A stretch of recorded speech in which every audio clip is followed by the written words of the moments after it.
Paz do Senhor, meus irmãos. Estou aqui no monte, subi aqui, estava orando, falando com Deus. Vim trazer uma mensagem que nesses últimos dias eu tenho visto algumas coisas, tanto pessoalmente como na mídia, né? Ou seja, os vídeos aqui na internet, que tem me deixado muito irado com o que eu tenho visto. São injustiças. Então eu comecei a orar e falar com Deus como temos multiplicado a injustiça, né? E aí lá em Apocalipse capítulo 2, capítulo 22, na verdade, versículo 11, o Senhor está falando que quem é injusto, né, vai fazer mais injustiça. E quem está sujo vai se sujar mais. Mas quem é justo que faz justiça. Vou ler para vocês bem assim. Quem é injusto, faça injustiça ainda. E quem está sujo, suje-se ainda. E quem é justo, faça justiça ainda. E quem é santo, santifique-se ainda. Ou seja, se você é justo, faz mais justiça e limpe-se. Porque aquele que é injusto, ele vai fazer mais injustiça. E eu comecei a analisar como a injustiça tem se multiplicado. E Deus ele mostra que as três classes desacreditadas no mundo, hoje no globo terrestre, é a igreja, em primeiro lugar, a polícia e a política.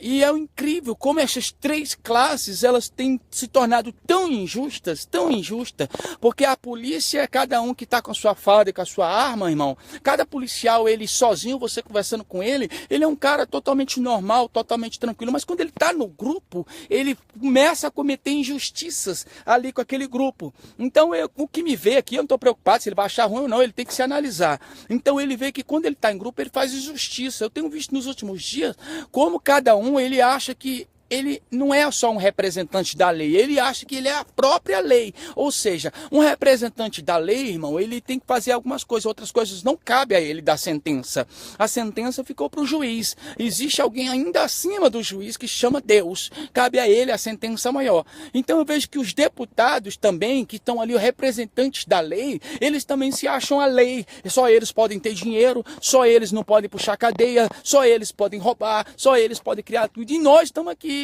né, no sal, porque nós não podemos fazer nada. A igreja também por si, alguns pastores que estão lá em cima, eles também não se acham um representante da lei, eles se acham a própria lei, ou seja, eles não são mais um santo, eles são o próprio Deus. Eles estão lá em cima do altar, eles dizem quem sobe, quem desce, quem vai para o céu e quem vai para o inferno.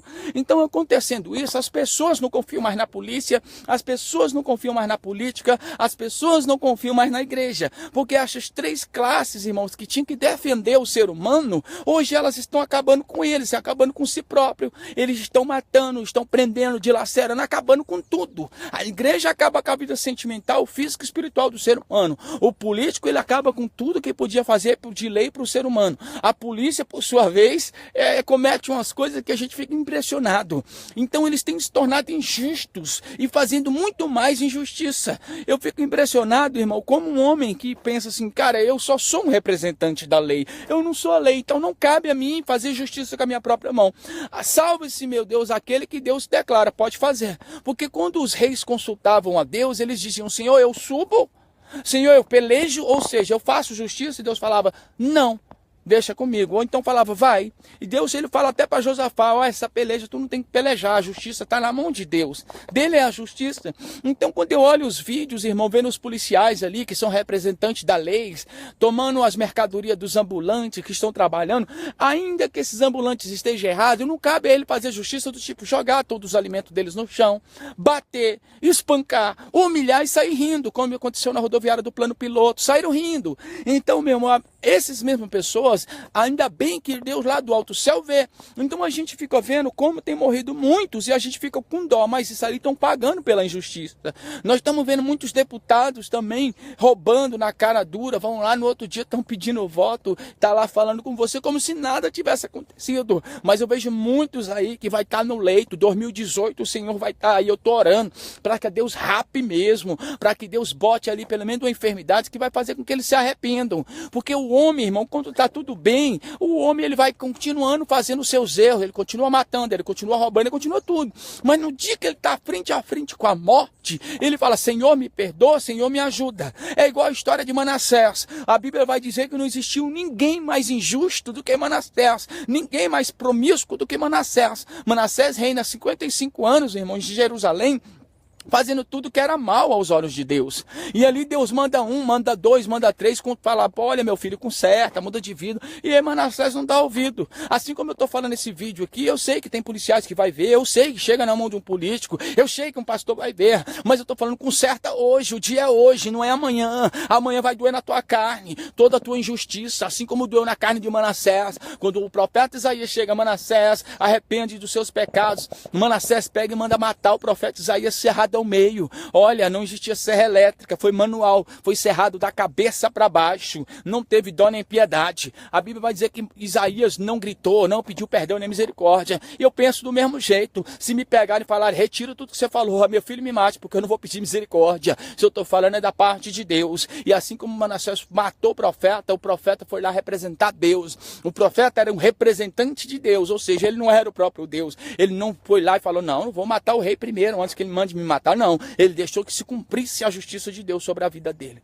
Manassés, ele faz tudo de mal, ele consultava os deuses, a nuvem, Deus sol, Deus lua, cartomante, tudo a feitiçaria, tudo que envolvia demônios, Manassés cultuava. Manassés, ele matou os próprios filhos recém-nascidos, cultuando aos deuses Moloque, matou tanta gente inocente, segundo a Bíblia, que enchia Jerusalém de um extremo ao outro. Mas passados 55 anos, Deus manda os seus inimigos arrancarem ele do trono, coloca uns anzóis, argola no seu pescoço, ele é arrastado sobre os espinhais e jogado dentro de um calabouço. Lá ele, humilhado, quase morrendo, ele lembra de Deus, pede perdão e Deus fala, levanta, Manassés, perdoados estão seus pecados. Então, para o homem, por mais que eu fico irado, triste com o que eu tenho visto, com as injustiças, não cabe a mim falar Deus mata, Deus faz, porque Deus é um Deus perdoador. Então, a hora que eles pedirem perdão, Deus vai perdoar. Então, a hora que eles mudar de vida, Deus vai aceitar. Mas a gente quer que essas pessoas lembrem que a injustiça que ela faz com a pessoa aqui, amanhã ela também vai sofrer a mesma injustiça. Olha, a gente fica prestando atenção como é que tem sido. A gente que está aqui fora fala assim que o sistema carcerário, os presos, tudo tem que morrer com bomba, com tudo. Mas se um dia teu filho estiver lá, tu não pensa desse jeito. Se um dia você estiver lá, você não pensa desse jeito. Você olha para o hospital, irmão, olha a injustiça que está no hospital. Um hospital lá cheio de gente doente, sem medicamento, sem nada. E os políticos estão tudo no hospital particular. Mas se você botar no papel, o governo ele jamais vai querer mudar o hospital, irmão, sabe por quê? Porque se ele arruma um hospital público, aí o particular deixa de ganhar dinheiro. Eles deixam de ganhar dinheiro, então eles querem ganhar de nós, querem sugar até o último. Mas existe um Deus, irmão, que vê, que contempla. E naquele grande dia vai estar cheio de polícia, naquele grande dia vai estar cheio de político, naquele grande dia vai estar cheio de pastores. E Deus vai dizer, apartai-vos de mim, porque eu não vos conheço. Eles vão dizer, Senhor, eu fiz justiça no teu nome, eu preguei no teu nome, ó, eu dei a sentença no teu nome. E Deus falou, sim, Deus sim, mas você fazia tudo em benefício próprio. Deus, ele não manda que eu, Messias, tire a vida de alguém porque essa pessoa foi injusta. Deus não manda eu açoitar ninguém porque ele foi injusto, porque coube a Deus fazer justiça, não cabe a mim, não cabe a ninguém. Cabe a mim pregar uma palavra de libertação, cabe a mim pregar uma palavra que vai fazer você mudar de vida. Eu não posso nem te exortar, irmão, a ponto de fazer você fugir da presença de Deus. Eu tenho que te dar uma palavra de mudança de vida. Então você que tem cometido injustiça, a Bíblia diz que quanto mais você comete, você vai mais ser injusto, vai mais estar sujo na presença de Deus. Então começa a analisar o que você tem feito, que tem sido injusto. Talvez você esteja na igreja achando que é a própria Deus. Você não é Deus para determinar quem vai e quem não vai subir, não. Talvez se você está falando isso, você nem tem certeza da tua salvação. Eu fico prestando atenção, irmão, como tem sido triste hoje ir numa igreja e ouvir lá de cima um evangelho pregado de circunstância. O pastor está passando por problema, a pastora está passando por problema e acha que o povo que está lá embaixo tem que comer aquele alimento estragado que ele manda. A gente vê que os políticos hoje, irmão, eles passam por tanta injustiça que eles mesmos causaram, que aí eles derramam sobre o povo toda a injustiça que eles têm passado. Eu olho que os policiais são mal remunerados no Brasil, eu olho que a matança contra os policiais tem sido tão grande que toda a polícia olha para o ser humano como um bandido. As coisas se inverteram, que na favela ninguém gosta da polícia. Na favela a polícia olha todo o favela favelado como um bandido, mas o favelado olha que o policial é um bandido também, porque quem tira a vida, irmão, à toa, ele vai se tornar um bandido. Quando você comete injustiça com alguém que foi injusto com você, você se torna pior do que ele. Então cabe ao Senhor a justiça vem do Senhor. Eu sei que se não tivesse polícia, o mundo estava assim um azarel, como está lá em Belo Horizonte, as polícias em greve e o povo roubando. Eu sei que se não tivesse política, não existiria lei, então o povo fazia de qualquer jeito. Eu sei que se não tivesse igreja, não havia ensinamento, ninguém aprendia, ninguém amava mais o outro. Então o diabo, ele vai colocar demônios travestidos dali, ó, de fardas, de gravata, para confundir a mente humana e fazer com que eu odeie você também, tanto a polícia como a política e a igreja. Mas nós somos seres humanos, eles são dependentes dessas três classes. Eu preciso da polícia, sim, no dia da dificuldade, que foi assaltado, aconteceu um crime, eu vou ligar para eles. Eu preciso da política no dia que for assinar uma lei, determinar, consertar algo na rua, botar uma iluminação, são os políticos que fazem essas coisas. Então, se eu precisar de alguma lei, alguma coisa, uma determinação, é as políticas que determinam. E se eu precisar também de Deus, irmão, é a igreja que vai me ajudar. Mas nos últimos dias nós chegamos com a alma dilacerada dentro da igreja e nós ouvimos uma palavra tão ruim, que a gente não tem vontade de voltar. É lamentável hoje você ir numa igreja e não ver a Bíblia sendo pregada e vendo alguém pregar textos, contextos e pretextos. E a gente não precisa disso. A gente precisa de palavra de salvação, de mudança de vida. Você não pode pregar o que tu pensa. Você não pode pregar o que você acha. Você tem que pregar o que pode mudar uma vida. Existe mãe chorando por causa dos seus filhos. Também existe filhos chorando por causa de suas mães. Existe mulheres chorando por a perda dos seus esposos. Também existe esposo chorando por causa da perda da sua esposa. E aí existe gente sofrendo, doente. Existe gente sofrendo, encarcerado. Mas a Bíblia nos orienta a chorar com os que choram e se alegrar com os que se alegram. E quando você vai numa igreja e você não encontra isso, você fala, se a própria igreja não tem mais amor, onde eu vou encontrar? Eu vi esses dias, irmão, não estou aqui julgando, eu recebi um panfleto convidando para uma festividade numa igreja, onde vai ter festa na igreja, rifa, jogos para arrecadação de dinheiro para pagar uma cirurgia aí para uma pastora. Naquele momento Deus falou, viu, faz a minha casa de comércio, mas não acredita mais que eu posso curar e nem que eu posso salvar. Ao invés de mandar o convite para mim, ir lá comprar as coisas, ajudar com rifa, por que não falou, vem cá orar e jejuar que nós vamos ver Deus fazer um milagre. O povo não acredita mais em milagre. Ele acredita no poder do dinheiro, no poder da persuasão e das suas palavras. Ou seja, se eu convidar alguém para ir nessa igreja que está doente, ele vai falar, Messias, você está doido. Se a pastora que está lá está doente, está arrumando dinheiro, pedindo dinheiro emprestado para fazer a cirurgia, porque nem ela está sendo curada, quanto mais eu. A igreja, irmão, ela está esquecendo dos princípios, está esquecendo do verdadeiro amor e está esquecendo de ajudar o próximo. Quando o Hebreus 13:3 fala para a gente estar com os presos como se estivesse preso com eles, não está só falando dos presos carcerários, mas daqueles que estão no pecado, no mundo, para a gente aprender a sentir a dor deles. Então é muito fácil a gente dar lapada e querer corrigir os outros se a gente não está correto. Eu preguei quarta-feira numa igreja, tinha duas jovens sorrindo o tempo todo.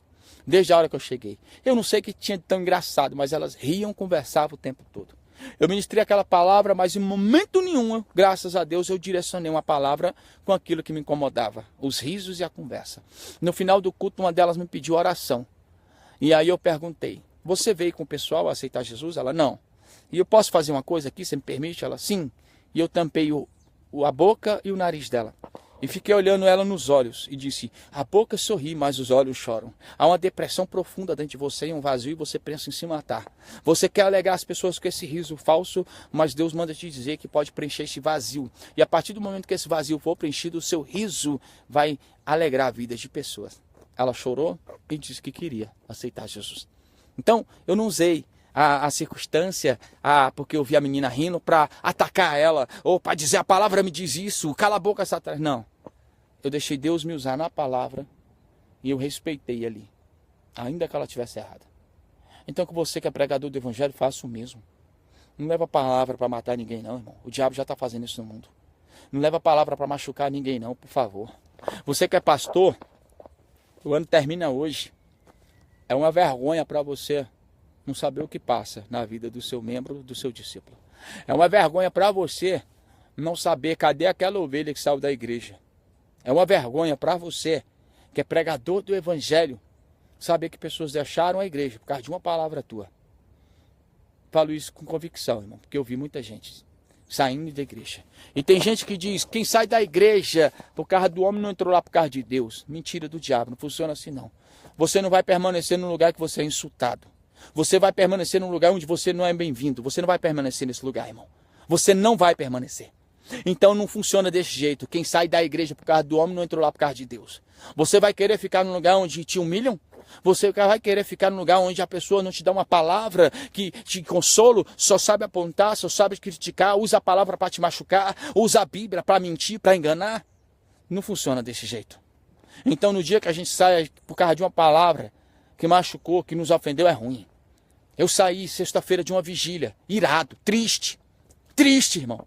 A ira durou até o dia, no outro dia, porque eu não conseguia digerir os 40 minutos que aquele, não chamo de pastor, porque aquele não é pastor não, enquanto ele pregava sem a Bíblia, exortando o povo e ofendendo as pessoas, ofendendo a minha fé, ofendendo a minha dor.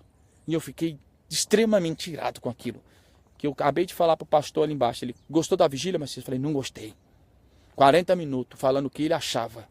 40 minutos ele ofendendo a minha dor, ofendendo a dor de mães que estavam ali. Eu não aceito isso. Ele não pregou palavra.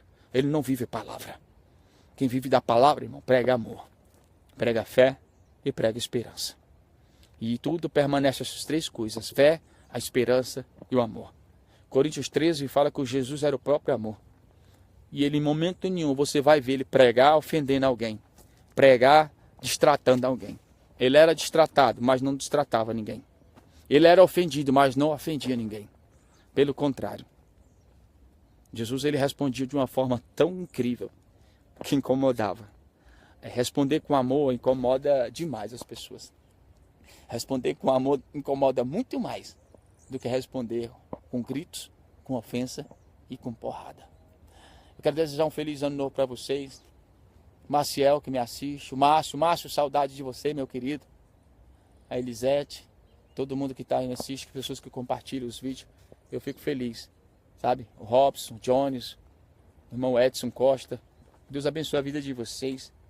Eu sempre tenho subido aqui para me renovar, porque minha vontade é fazer justiça contra os injustos, mas não cabe a mim. Então eu estou orando para Deus mudar meu pensamento e que Deus converta os policiais, que Deus converta os políticos e que Deus converta verdadeiramente alguns pastores que estão no altar. Mas existem pastores aí em nome de Deus. Existem pastores aí levando sério o evangelho. Pastora Geni, Santa Maria, pastor William, né, William Cardoso, lá no Nunabel. Então eles são pastores, pastor Antônio Félix, da ADEG 13/15, são homens que pagam o preço pelas suas ovelhas. É por isso que a igreja está bênção do jeito que está. Existe alguém que se importa. Não existe pessoas. O ano de 2017 eu não quero apagar ele, porque é o ano que Deus está moldando a minha fé. Eu quero levar ele para sempre, porque é assim que a gente aprende, com as dores. Já não tenho mais lágrimas para chorar, mas existe um Deus que está acolhendo cada um. Que Deus abençoe a vida de cada um. Que Deus cobre cada um com sangue agora nesse momento. Soberano e altíssimo Deus, cobre o teu povo agora com teu poder, com a tua graça. Visita cada um, Senhor. Faça um ano diferente. Faça a vida ser diferente. Que cada um venha buscar da tua presença, da tua graça, da tua misericórdia. Profetizo vitória na vida de cada um. Profetizo o Espírito Santo na vida de cada um. Agora, vai visitando essa mãe que está com o filho, meu Deus, nas drogas, no presídio. Vai visitando essa mãe que foi abandonada pelo esposo. Vai visitando esse esposo que foi abandonado pela esposa. Visita os que estão no leito. Visita o Brasil, visita a África, Nigéria, visita aquelas crianças que estão sendo assassinadas lá fora, visita essas crianças que estão sendo estupradas, meu Deus, em nome de Jesus, cai por terra todo o mal, todos os demônios das trevas, visita a igreja, os fiéis, visita os pastores que não têm cumprido, meu Deus, com aquilo que o Senhor tem mandado eles cumprir, que tem direcionado a igreja com sua própria vontade, visita aqueles pastores, meu Deus, que têm feito da igreja um comércio, que têm acreditado mais no poder do dinheiro do que no poder do nome de Jesus, visita a igreja, meu Deus, que tem dado legalidade para Satanás, que tudo pode, que estamos vivendo na graça, na misericórdia do Senhor. Deus ainda quer lavar os seus, Deus ainda quer tratar com os seus, Deus ainda quer remir. Visita com o teu poder, com a tua graça, em nome de Jesus. Profetiza um ano de vitória sobre a sua vida, profetiza um ano de bênção, um 2018 cheio da graça do Senhor. Amém? Kelly, estou orando sempre por você. Oscarina, você também, que Deus abençoe a sua vida. Sempre tenho subido, tenho apresentado todos aqui. Eu não preciso falar nomes, porque Deus conhece cada um de vocês, pelo nome e pelo sobrenome. E Deus conhece até aquele nome que só você saberá naquele grande dia. Amém? Que Deus abençoe em nome de Jesus. E para mim é uma honra servir esse Deus. E obrigado, Deus, pelas provas, pelas dificuldades. Elas têm me fortalecido mais na tua presença. Amém? Deus abençoe, meus queridos.